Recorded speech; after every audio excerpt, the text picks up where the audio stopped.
ఇప్పుడు high BP ఉందండి, high sugar ఉంది, 4 వీక్స్ చూడండి ఓన్లీ వెజిటేబుల్స్ తిని చూడండి, 56-60 రకాల వెజిటేబుల్స్ ఉన్నాయండి మనకు.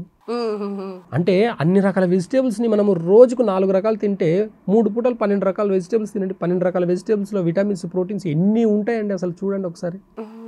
మనం ప్రోటీన్ అంటే ఎగ్స్లో, మన నాన్ వెజ్లో, చికెన్లో దాంట్లో చూస్తున్నాం కానీ ఒక 300 గ్రామ్స్ చిక్కుడుగా తినండి, బ్రాడ్ బీన్స్, ఇవన్నీ ఎంత హై ప్రోటీన్ తెలుసా అండి. దాంట్లో ఉండే కిడ్నీ బీన్స్ లాగా ఉంటాయండి, అది ఎంత హై ప్రోటీన్ తెలుసా. ఫ్రెష్ వెజిటేబుల్స్లో ఉండే హై ప్రోటీన్ మీకు ఏ దాంట్లో కూడా రాదండి. అంటే ఇలాంటి కొన్ని చాలా రకాలుగా ఇలాంటివి ఉన్నాయన్నమాట.